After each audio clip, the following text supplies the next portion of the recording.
पहले मुझे मुल्ली कहा गया, मुझे आतंकवादी कहा गया, मेरे बाप तक को गाली दी गई, मेरे भाई को कहा गया। दोस्तों, इकरा हसन का ये दर्द उत्तर प्रदेश की सियासी जमीन को हिला रहा है। सियासी सरगर्मी के बीच नगीना से सांसद चंद्रशेखर भी इकरा हसन के साथ आकर खड़े हो गए हैं। दरअसल हाल ही में इकरा हसन सहारनपुर में लोगों के बीच स्पीच देते हुए भावुक हो उठी। उन्होंने भाजपा के पूर्व सांसद प्रदीप कुमार पर गंभीर आरोप लगाए और ये तक कहा कि उन्हें मुल्ली और आतंकी कहा गया, उनके पिता और भाई को गालियां दी गईं। इस पर यूपी की सियासत गर्म हो चली। इकरा के समर्थकों की लिस्ट अब लंबी होती जा रही है। चंद्रशेखर का नाम भी इसी लिस्ट में शामिल हो गया है, जिन्होंने इकरा हसन को सीधे तौर पर समर्थन दिया है। इकरा को चंद्रशेखर का साथ मिला है। मेरठ में एक कार्यक्रम में शामिल हुए चंद्रशेखर ने इकरा हसन का खुलकर समर्थन किया। उन्होंने कहा कि इकरा हसन मेरी मासूम छोटी बहन है, मैं उनके साथ खड़ा हूं, उनके खिलाफ जो बयानबाजी हुई वो गलत है, मैं उनके साथ खड़ा हुआ हूं। धार्मिक आधार पर अपमानजनक शब्दों का प्रयोग समाज में गलत संदेश देता है। इकरा ही नहीं, किसी भी बहन या बेटी के सम्मान को ठेस नहीं पहुंचानी चाहिए। जो माहौल बनाया जा रहा है वो चिंता का विषय है।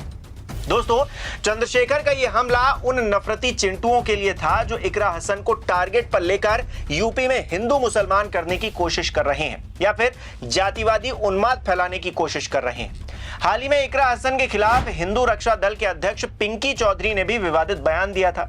चौधरी का 25 सेकंड का एक वीडियो वायरल है, जिसमें पिंकी तलवार और सलवार की बात करते हुए इकरा हसन को टारगेट पर ले रहा है। किस तरह से, आप खुद सुनिए।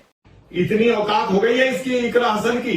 और मैं सही कहा छोटे भाई ने कि ये जो जिस तरीके से ये कहती है कि मैं गुजर हूं, जिसने तलवार के बल पर सलवार पहनी ऊंची, वो गुजर कैसे हो सकती है? गुजर हमारे बहुत ताकतवर, हमारी एक क्षत्रिय कौम है।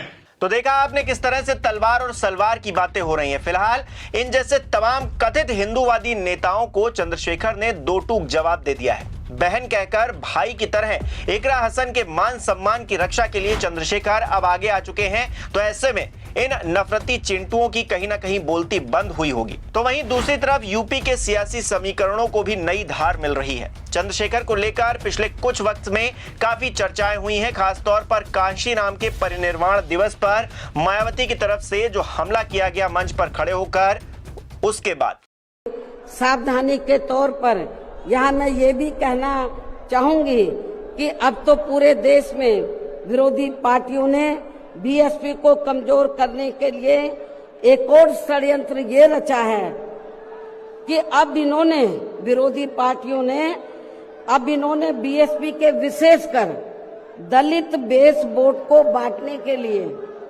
इसी समाज में से स्वार्थी एवं बिकाऊ किस्म के लोगों को इस्तेमाल करके वे उनके जरिए अनेकों पार्टियां व संगठन आदि भी काफी बनवा दिए हैं, जिनसे ये पार्टियां, ये जातिवादी पार्टियां चुनाव में अपने अपने फायदे के हिसाब से उम्मीदवार खड़े करवा के बीएसपी को कमजोर करने में लगी है। दोस्तों, बड़ी मजेदार बात है, मायावती चंद्रशेखर को बीजेपी की बी टीम बता रही हैं और लोग मायावती को ही बी टीम बताते हैं। सोचिए, एक वक्त चंद्रशेखर ने बहन जी को लेकर कहा था कि वो हमारे समाज का सूरज है, उनका अपमान बर्दाश्त नहीं करूंगा, और वहीं बहन जी अब सियासी चक्रव्यूह के तहत मंच पर खड़े होकर चंद्रशेखर को क्या कुछ नहीं कह रही हैं। हालांकि चंद्रशेखर भी कब तक चुप बैठते, उन्होंने भी बड़े सधे हुए अंदाज में बहन जी को डरपोक कह डाला।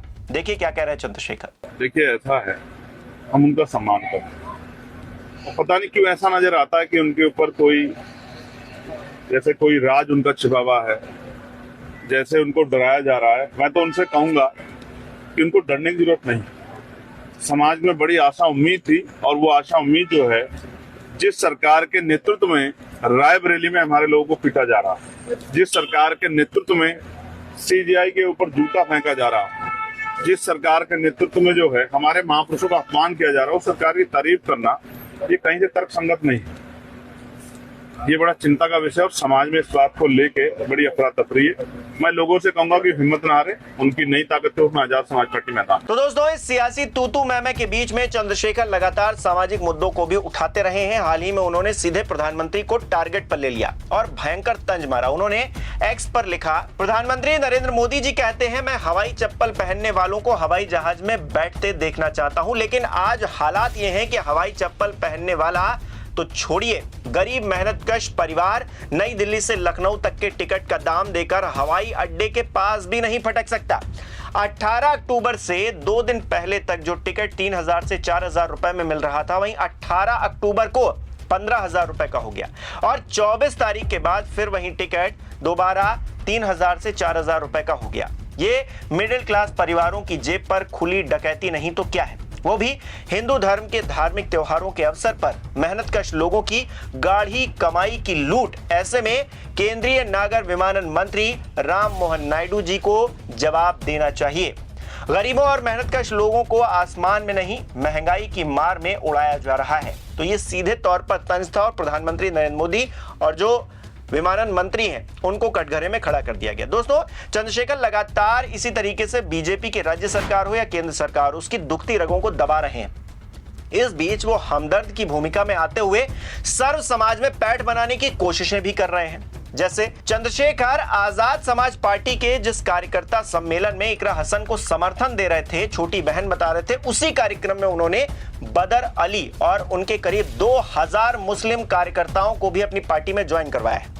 जानकारी के लिए आपको बता दूं कि बदर अली के खिलाफ गैंगस्टर एक्ट समेत 22 मुकदमे दर्ज हैं। 2019 में बदर अली ने बिना अनुमति जुलूस निकाला था, जहां दंगा होते होते बचा था। बदर अली का अस्पताल प्रशासन ने ध्वस्त कर दिया था और अब वहीं बदर अली आजाद समाज पार्टी का नेता बनकर सियासत करेगा। है ना, कितने कमाल की बात दोस्तों। हालांकि राजनीति में कोई नई बात नहीं है, सिर्फ चंद्रशेखर की ही क्यों बात की जाए, सियासी हमाम में तो सभी नंगे हैं। हर पार्टी में गुंडे, माफिया, भ्रष्टाचारी जुड़े हुए हैं और काम कर रहे हैं। कोई पार्टी ये दावा नहीं कर सकती कि उनके सभी नेता साफ सुथरी छवि के हैं। सियासत का खेल ऐसा ही होता है जहां काली कोठरी में जाकर कालिख लगाने वालों की ज्यादा तूती बोला करती है। हाँ, बस दिखावे के लिए कपड़े सफेद पहनने पड़ते हैं। लेकिन फिलहाल के लिए चंद्रशेखर ने जिस तरह से इकरा हसन को समर्थन दिया है, इकरा हसन जिस तरह से मंच पर खड़े होकर अपने आंसुओं के जरिए उत्तर प्रदेश की सियासत को कहीं ना कहीं डगमगा रही हैं, हिला रही हैं, ऐसे में आपकी क्या राय है हमें कमेंट करके जरूर बताएं। इस वीडियो को लाइक करना, शेयर करना ना भूलें। हमारे चैनल को सब्सक्राइब नहीं किया तो वो भी जरूर कीजिएगा।